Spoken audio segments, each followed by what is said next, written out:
everybody. Welcome to another episode of Ether Hour. I am your host, Conrad Franz, joined, of course, by Dmitry Kalugin. It's the middle of March 2023, right in the midst of the expulsion or attempted expulsion of the monks led by Metropolitan Pavel from the Kiev-Pechersk Lavra in Ukraine.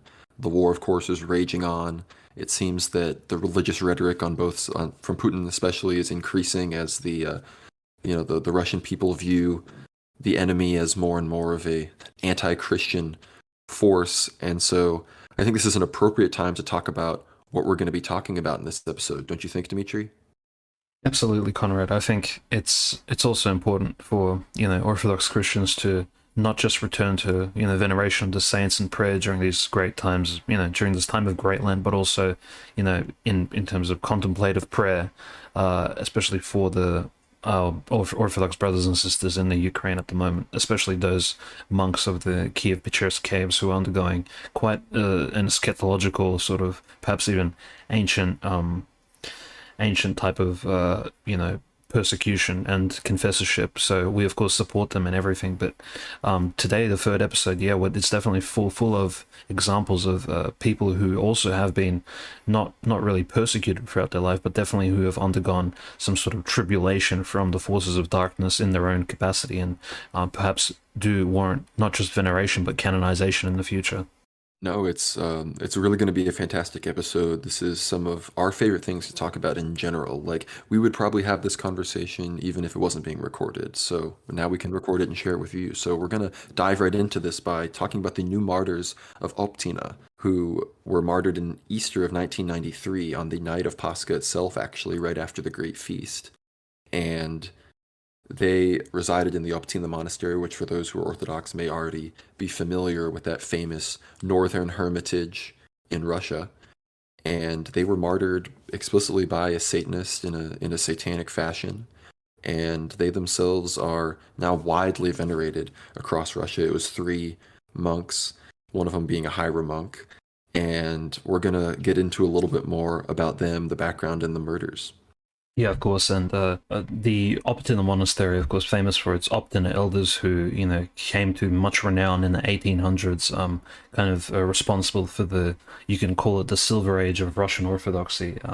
Many of the famous philosophers, Russian literature writers, poets, and basically celebrities of all kinds, including nobility, would visit some of these great elders in the Optina monastery throughout the 1800s, the 1860s, 70s, 80s, all the way into even the Soviet regime, ending around the 1930s and 40s. Around the time of World War II, and that's when the Optina monastery kind of went into a bit of a downturn with with monasticism kind of taking a more low-key position during the years of the Cold War. But this kind of reinvigoration and disappearance of these three wonderful new, technically already de facto saints in the Optina monastery in the 1990s is something both miraculous and special, especially on a night such as Easter. Of course, this event, which took place in 1993, is both providential as well as, a great lesson for all Orthodox Christians to always be prepared for whatever time the Lord has prepared for their passing, even if it be on the greatest feast day of the year, when most of us are all celebrating with great festivity and joy.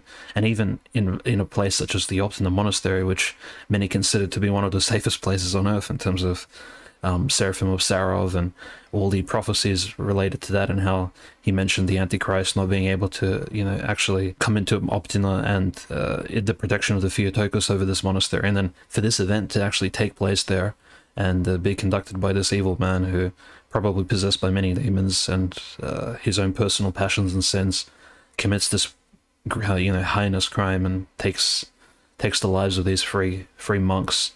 I think all these things are, of course, greatly providential, but also a big blessing for the church in order to reestablish this local veneration of, few recent saints.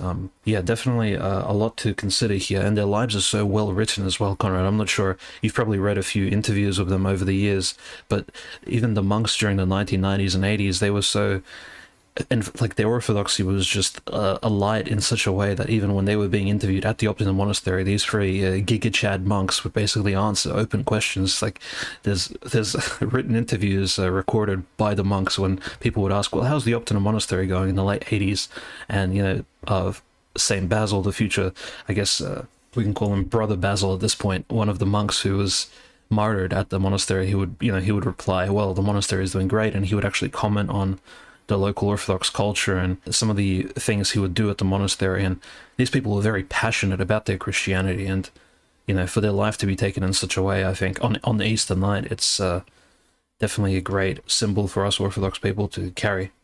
No, and we're going to, of course, talk more about the future saints, Basil, Therapont, and Trophime, their lives, the circumstance of their death. And it's great they've now joined the ranks of such fantastic saints as St. Paul and St. Ambrose of Optina, who, remember, for those who Dostoevsky fans who've read The Brothers Karamazov, Elder Zosima is based, I believe, on St. Ambrose of Optina, who Dostoevsky had some contact and experience with in his life. So this is a cultural wellspring of Christianity, I think, and of course a wellspring of miracles and saints. And of course, the other two we talked about future Saint Basil. He was the priest monk of the three. He before his martyrdom, he was actually on the way to confess, and he was known as a very powerful father confessor, as in a not a confessor before God. Well, he is now, but as a someone who receives and hears confessions in the priestly role. He was known to always remain fully silent, but he was considered a fantastic, prayerful neighbor in the sense that he, upon hearing all confessions, he was the type who, like spoken about in Dostoevsky and the Brothers Karamazov, he was a lover of mankind. He would take the sins of others onto himself and beg Christ for his forgiveness and beg the saints and the Theotokos to aid in prayer for that forgiveness. And there's all sorts of stories of nuns, of citizens talking about Father Basil and how they loved and would feel fantastic peace and a boost in, I guess, their spiritual life after regularly confessing with him, which I think is a very beautiful thing.